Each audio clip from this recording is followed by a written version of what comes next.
Lotus Ventures Inc. is a BC-based medical marijuana company poised to launch into the rapidly evolving cannabis sector.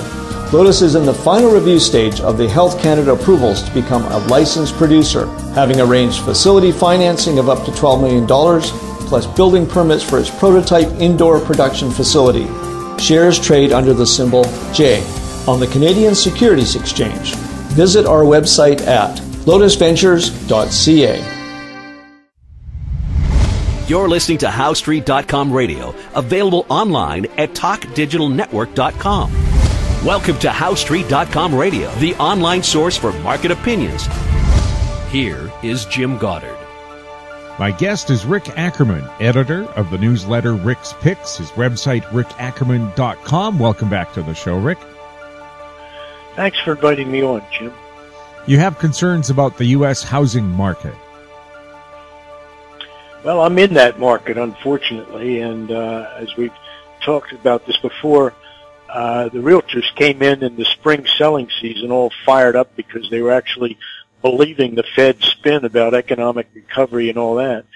So they were looking for probably record sales volume and record prices, and that's true in spades for my own market, Boulder, Colorado, which was pretty hot. But it turns out that the buyers did not exactly come charging in ready to pay bubble prices, and the market there has died. There's nothing moving, and I can state categorically with absolute confidence that the real estate market is topped. And I don't mean, I recognize that there are places where insanity still obtains, Southern California being one of them, but they're going to be feeling the pain too. But broadly speaking, real estate in the USA is topped. Why is Southern California different than the rest of the U.S. market? Well, because you've had, a lot of people clamoring to get into California. The way things have gone, they more recently clamored to get into Colorado, which I've just left, bound for Florida. But California had the jobs. It had so many natural assets that it's always been a natural draw. There was population growth there, but now, of course, tax policy. California is going to be they're going to be broke at some point. They may follow Illinois in that respect, but we've got an outward migration. But in the meantime, with the tax deductibility of mortgages pushing money into real estate no matter where you live, the push was particularly intense in Southern California. And when you look at the Flip or Flop, that's that show on the Home Network, they get fixer-uppers and they fix them and they sell them. And these little ranchers typically go in Orange County for, let's say, $500 to $800,000 or $900,000. And they're usually tiny little homes, and of course they've got, by the time Christina and Tarek are done fixing them up, they've got granite countertops and fabulous amenities and a nice splashboard in the kitchen, some nice decorative touches in the bathroom. But the buyers are typically, they don't look like high rollers to me. They're just working stiffs, and I think there's been kind of a sea change in the real estate market in that most of these people paying $800,000 for a little rancher never really expect to own it. They'll make the payments and they'll live there, but they're always going to be in hock. There's always going to be a big, jumbo mortgage, and that's the way the market goes. And of course, in Canada, we had the huge market in Vancouver, then Toronto. Now Montreal is picking up as well. But I've been told by the experts, if a market goes up 20% in 1 year, you can expect when the bubble bursts, it's going to go down 20% in 1 year. Well, you must be talking to some real optimists, because the corrections really don't correct back to the mean. They will over adjust, and I would say, based on what I've heard, and this is partly from talks I've had with you, the superheated market of Vancouver is in for much more than a 20% correction. Oh, yes. Well, we've had much more than a 20% correction. Well, I've been looking for 70% in the U.S. market. We got halfway there in the crash of 2007-8, and based on the way prices have rebounded in the last year or two, we learned nothing from that real estate collapse. So I think when the other shoe drops, or when we go into phase 2, we're going to have the full 70% loss. And I think the devaluation of vacation homes is going to be more severe, on the order of 80 to 90%. Why do you think the banks were so eager to shovel out the door these risky mortgages? Because they were taking no risk. They basically, whatever they shoveled, they handed it off to the mortgage securitizers. And I think, it's pretty clear that the 2007-8 crash in real estate would never have occurred if local banks initiating these loans had been made to take perhaps a 30% piece of them, but they did not. And so there was really very little risk. And of course, in Canada, we have CMHC, which is a semi-government organization that takes on most mortgage insurance. It's taxpayers who are holding the bag here, not the banks. Yeah, and you understand that if local local banks were making the loans, the subprime disaster never would have happened. The banks locally are much better at assessing risk, but nobody made that assessment at the level of, securities, bundled mortgages that included a little bit of what they rated as AAA or AA paper, all the way down to sort of junk mortgages. So, of course, we now know the theory was that if you package bad mortgages with the good, the historical experience suggested that the bad mortgages would be just fine. But look what happened. So even though we came out of the housing crash with lending standards tightened, you could no longer do a mortgage loan, what they called a liar loan, without verifying your income and this and that. Even though the mortgage lending is tightened, the home prices have taken off again. They've all been sort of floated back up to the pre-crash levels. So whatever was intended to sort of cool the real estate market, I guess that didn't work. Is it true in Florida it's one of the few places where they can't seize your home if you owe money? I'm not sure about that. I mean, being a Florida homeowner, I guess I better look into that. But I would be surprised if Florida were the only state that has that rule, assuming they do. Well, I just heard that's one of the reasons why seniors like to buy there, is they know at least they can't take the home away.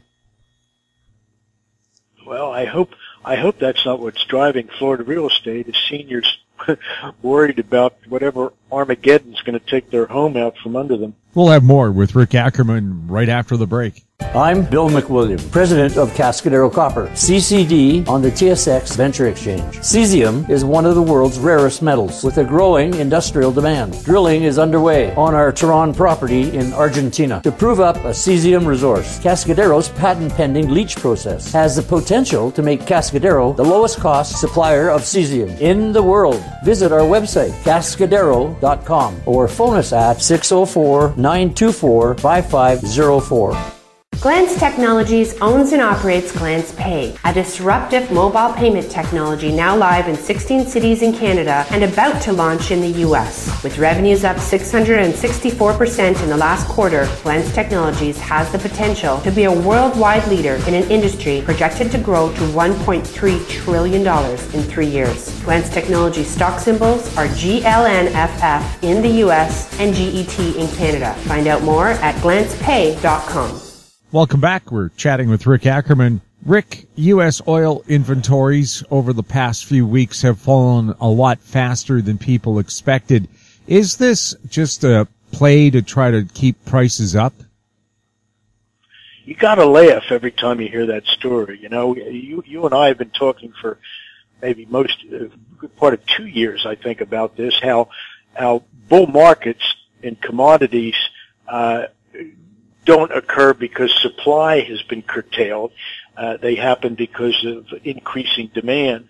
So when you talk about something like as big a market as crude, being in a bull market, you need to be able to say the reason is because a whole lot of extra crude at the margin is being demanded by, let's say, China, your largest marginal consumer of energy. So China really prices oil, and the Wall Street Journal can talk about the global uptick in the economy, but I don't think it's sufficient, certainly in the manufacturing sector, to kick oil prices up. So all of these stories that we hear about, some minor shrinkage in inventories that are simply spun hoaxes, they're intended to push prices higher. Well, it might work for a few hours, but that's about it. A tropical storm is threatening the Gulf Coast of Texas and Louisiana, where a lot of refineries are. Would that curtail production enough to really boost prices if the storm hits hard? Buy the weather reports, sell the weather.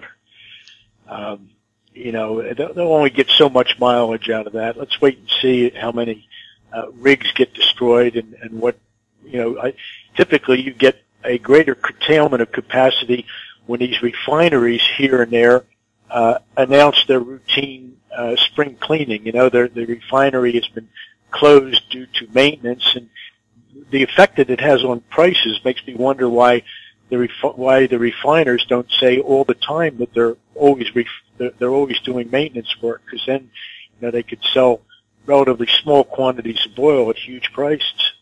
Well, you'll notice every spring there's always a fire or an explosion during that spring cleaning as well. Right. It's almost as reliable as summer travel. It happens every spring. You'd think by now they'd learn how to do their maintenance without having a fire. Yeah, a fire is more dramatic, though. I was reading one of those Clancy novels that begins with the fire in a refinery. Of course, it was just sabotage, but again, the effect it has on prices makes you wonder why some of these refiners don't collude with saboteurs to drive prices up. Well, the excuse usually for the fire or explosion, and quite often too, there's injuries and loss of life, is, well, we had to bring in temporary workers to do this, and they made mistakes. Yeah, that's definitely sounds like it's right out of the playbook of refineries that are in flames. And nuclear plants, too, by the way. Yes, we've had the example of Fukushima and the cold water that threw on the industry. My hometown of Peace River, Alberta, 500 kilometers north of Edmonton, they were going to build 3 atomic power plants within a few miles of the family farm. And then Fukushima happened, and all the promises the the power plant people made to the locals in Peace River about, these things are accident proof. Well, the locals didn't buy that story anymore. Yeah, but you can see we're getting to kind of an impasse. It's a good thing that all this natural gas has come on stream, because we'd be up against the wall, pressed to generate power in the most efficient way we can. Nuclear power winds up being very efficient. If the industry weren't regulated to the extent it is, it would be very cost competitive. But downstream down the line, you've got the problem of decommissioning, which has costs that evidently are beyond bearing. So I guess nuclear has its own problems, but places that have adopted it in a big way, France being one of them, have fared quite well with it. But where do they take their waste? I'm not sure where the waste gets dumped in France, but we wouldn't be surprised if the trucks somehow they make their way toward Eastern Europe. Right, and then of course in the U.S. you have Hanford, Washington, which is just one total disaster area. Workers falling like flies from mysterious diseases and so on, and yet they try to sell the story that the storage there is safe when they have millions of gallons of atomic waste in rusting barrels. Rusting barrels, right? Let's hope it's buried pretty deeply. But even then, I think the environmentalists have a point, that you can't bury it quite deep enough to be beyond the risk of it. Well, you always wonder, what if some volcano develops? Yeah, there's always that possibility. And I'll tell you, if you hear of some little company that's invented, a tuned laser, in theory, if you generate laser pulse at very high levels of power, something like a gamma ray laser, you could adapt the process that they use to sort yellow cake. You can essentially you can excite the atoms of fissionable material so that they are no longer radioactive. And in effect, you'd be doing reverse alchemy, turning plutonium into something as inert as lead. And that's all, I guess, theoretically possible, and I hope that someday some company discovers how to do it. We'll have more with Rick Ackerman right after this. I'm Douglas Mason, President and CEO of Rainy Mountain Royalty Corp., RMO on the TSX Venture Exchange. Rainy Mountain's Brunswick property is located in the Rideout Shear Zone in Ontario. With grab samples running as high as 32 grams per ton gold, a drill program will commence this spring to test the numerous targets located by recent groundwork. For more information, visit our website, rmroyalty.com. Keep informed. Receive our weekly recap of thought-provoking articles, podcasts, and radio delivered to your inbox for free. Sign up for the HowStreet.com weekly recap on our homepage, HowStreet.com. Welcome back. We're talking with Rick Ackerman. Rick, you said before we went on air there's a Hindenburg Signal. What is that, and why should people be worried about it? It's just something we perma-bears kind of fasten on with wonderment and always hope. We're always hopeful that the Dow is going to get cut in half, because as far as we perma-bears are concerned, that's the only way America's going to get back to honest business. But the Hindenburg is a bunch of things that they're all statistical, technical in nature, and when you get a cluster of Hindenburg omens, it can be ominous for the stock market. In this case, we've had a Hindenburg signal within the last couple of weeks, but it also coincides with a solar eclipse that, according to some pretty good technicians out there, one of whom is a cycles guy named Steve Poots, that this solar eclipse could have very significant bearish implications for the stock market. So no confirmation of that yet, but I have to say that I'm looking at the market with that in the back of my mind and thinking, geez, stocks sure look heavy here.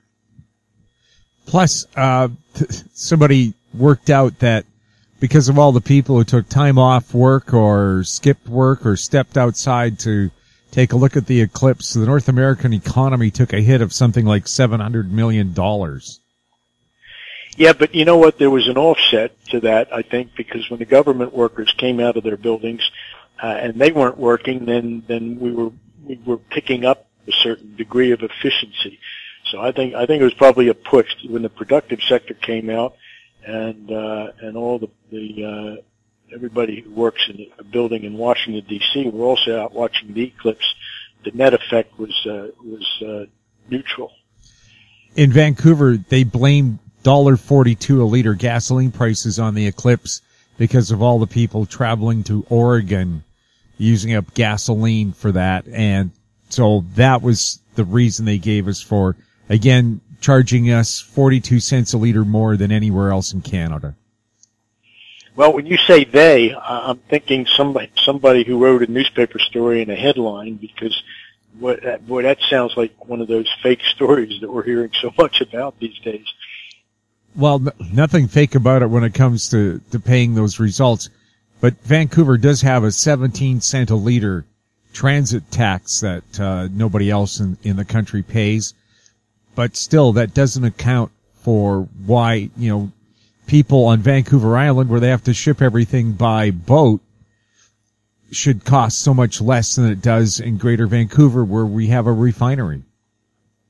Yeah, it never makes sense, really. You know, you try to correlate the price at the pump to something that you know, like maybe you're within 60 miles of a refinery or this or that, but somehow it never seems to make sense. And of course, there was a time when newspapers did their job and they could give us some interesting story about these anomalies in energy market pricing, but you don't see many of those stories anymore. Just read stuff that reporters make up, or certainly stuff that they don't have to do any research to report. Well, all the good reporters have taken buyouts or have been laid off. So there's no one to dig around, and they have kids who get intimidated by the first news source who insults them or calls them a name. Well, that's true. You know, I started as a newspaper man in 1971, and virtually every single guy that was in that group then, they all became lawyers, simply because reporting doesn't pay. I have two friends, Tom Turkel, Joe Donahue. They're both Pulitzer Prize winners, and they can't make a living in journalism either. You know, one does political consulting and the other does budget policy analysis. So the newspapers are they've cut themselves adrift as far as reporting real news. Yes, and the more they cut their own throats.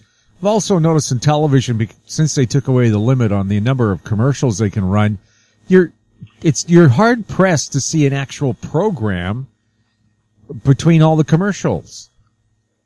Wait, you say they cut back on the number of commercials? No. They cut the limits. They used to be limited to so many commercials an hour by the government, but the government removed that limit, and so now you get to watch half an hour of commercials and maybe 5 minutes of actual program. I don't think I've watched a commercial in 20 years.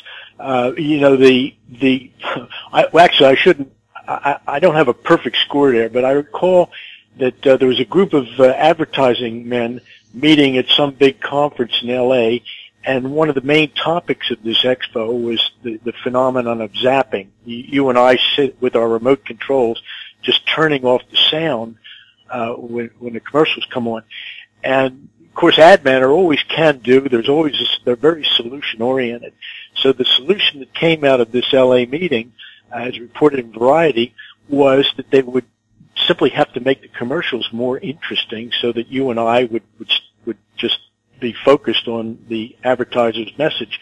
And when I read that, I thought, how can these guys be so fatuous? How can they be so presumptuous to think that they're going to get me to watch a commercial? So 6 months later, I'm watching a soft beverage commercial, and sometime in the first 0.3 of 1 second of that commercial, in a montage, they showed the most gorgeous bikini body that I think this was a 10. And I realized when the commercial was over that they'd hooked me, that I watched with the sound off. I watched the whole commercial waiting for that beautiful bikini body to come back. So, and I've seen it so many times since then, since I realized that that's what they're doing. But I guess they can always get us to pay attention whether we want to or not. Well, my solution has always been I just record my favorite shows, and I watch very few things, quote, live, because I hate sitting through 5 minutes of commercials to get 3 minutes of entertainment. Uh-huh. I tape the Rockies games, Colorado Rockies, and I know that when you use that same technique, when you watch the game recorded as opposed to live, you can get through a lot of boring innings and a lot of commercials. You can do a whole game, let's say a 2 hour and 45-minute game. You can get it down to around 45 minutes, no commercials. I do the same thing for football. I just fast forward past the huddle and just watch the game. There's only about 7 or 8 minutes of actual action in a football game. That's true. It's amazing, you know, and when you look at like the Super Bowl numbers, how much actual football is being played versus if you include in some of the pregame stuff and all that. I mean, the football game is maybe 3% of the total package. Well, I don't bother with pre-game shows. I'm watching the game to find out what's going to happen. I don't want to be told what's going to happen. That's the whole purpose of the game. It can be dangerous to tape that game that you're really interested in, because I taped a really crucial baseball game, and I was out that night at a play, and I heard two women just discussing the outcome of this game, and it just really blew my cool. Well, I know if I tape hockey, if I know the score, I won't watch it because there's so much action in between the actual goals, whereas football, I want to watch what happened. Like, why did they lose so badly, or why did they win by so much?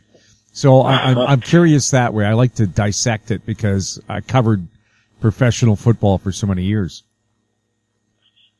Yeah, I didn't realize that. So you were a sports announcer? Yeah, yes, I was. I used to work on the play-by-play crew for the Canucks and also the BC Lions football team. Well, that's maybe why you're such a good interviewer, Jim. The best writing is certainly at the sports desk. Those guys really appreciate what they do. They love it, and it shows in their work. Well, you appreciate both the athleticism, the artistry, and the hard mental work that goes into being a good athlete and seeing a team perform. Well, it's a fun way to make a living. It certainly is, and they don't pay you overtime to do it either. Rick, it's always fun chatting with you. Likewise, Jim. I very much enjoyed today's conversation, and I'm certainly looking forward to our next. My guest has been Rick Ackerman, editor of the newsletter Rick's Picks. His website is rickackerman.com. You're listening to HowStreet.com radio. If you have any questions for us or our guests, you can send them to info@HowStreet.com. I'm Jim Goddard. Thanks for listening. Comments made on HowStreet.com radio are an expression of opinion only and should not be construed in any matter whatsoever as recommendations to buy or sell any financial instrument at any time. Available online at TalkDigitalNetwork.com. HowStreet.com radio is a production of HowStreet Media Incorporated.